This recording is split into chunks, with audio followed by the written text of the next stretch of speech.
Hi, this is Lisa with CreativeCanines.blogspot.com. I'm coming at you from Paper Maniacs with the December Copic Club lesson. Today we're going to be focusing on coloring gold. And here's a project I made using my other technique, coloring evergreen and coloring gold on these little jingle bells.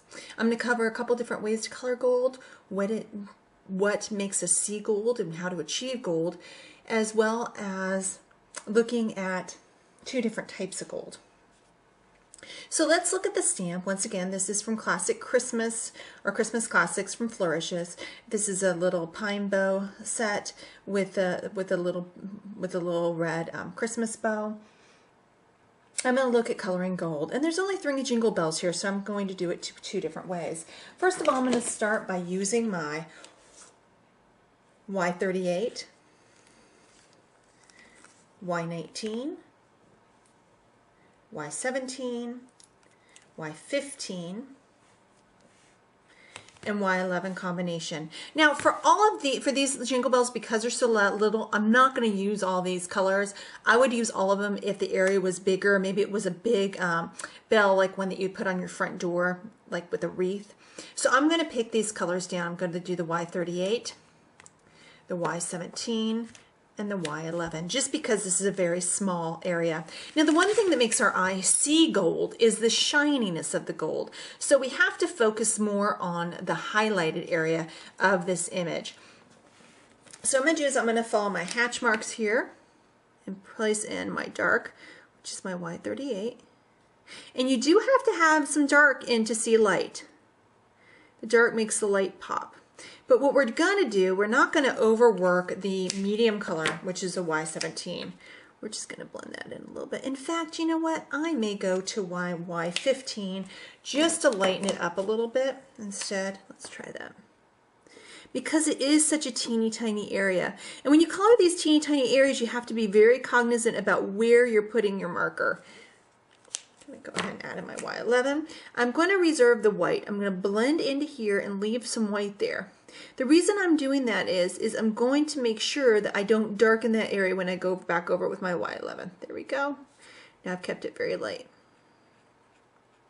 Going over the rim there. Once again, I'm going up into the other 2 colors with the modified feather stroke, and then I'm coming back down around. And after reserving the white, I'm going over it with the Y11. Because your eye sees gold when it sees highlight, we want to reserve the highlight. Another way, I'm going to color another one of these, and then I'm going to show you another way to add highlight. Let me go and get my opaque pen out. Let's go ahead and get the Y38 again up here on this one. Okay. Once again, I'm going to be pretty, I want to have the dark. However, I also want to make sure that light is visible, so I'm going to blend in my Y15 into that. If you do have a bigger area, it's easier in a sense. You're able to use more colors. It's tough to get a whole lot of colors in a small area. Taking my Y11 and doing that, blending into it with the modified feather stroke and reserving that white. The reason I'm reserving the white is every time I go over a place I've colored, I darken it by ½ a step. And I want that reserved so I keep my highlight. I'm going to put a strong highlight there on the rim of that, as well as on the top. Okay. Now another way to make your jingle bells sparkle is by using an opaque pen. And these are being sold at the Paper Maniac store. You kind of have to get started first. And you would put it in areas where there's a strong highlight. Okay. Definitely on the rim there. You could also add a little highlight here. What this does is it draws your eye to those areas, and it gives a semblance of being shiny. Now let's focus on another way to make gold. That gold is a more traditional gold. Let's look at a more rustic, kind of vintagey kind of gold. And the colors I've used for that are Y28, Y26, Y23, and Y21. This is a more tarnished kind of gold or a vintage gold look. I'm going to start with my Y28. And once again, you know, I am putting 4 colors in here, so I'm actually going to be pretty stingy with my Y28 because the color is adds the darkness, but not necessarily the goldness I want. The Y26 has more of the gold tone to it. Add that in. There we go. I'm going to blend it in. This is another one of those Copic combinations that you look at and you wonder, you know, when they put the color families together, the Y26 and Y28 are distinctly different colors.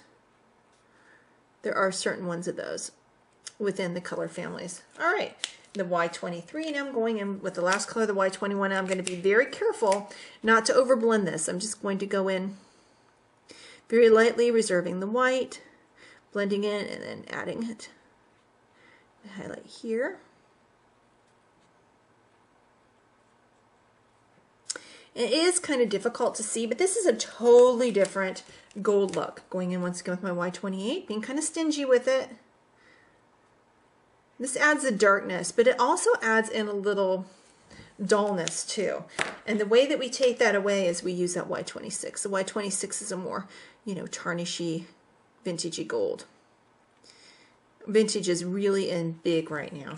And I don't know, if you're like me, you probably have, you know, 100 different Christmas projects you have to get done before Christmas at Y23 here that you thought that you could get done rather quickly, and they're taking longer. This kind of an image is really perfect to mass produce. You have very little coloring to do in this tiny image. It's great for either cards, or it's really awesome for tags, as you saw before. And here's my more vintage look with the gold.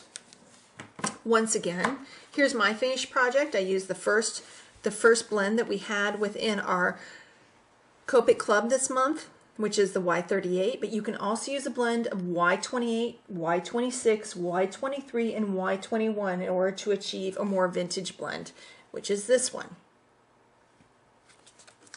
Coloring gold is all about the shine. If you can represent the shine, you can have the eye see the gold color. Thank you. Have a wonderful holidays.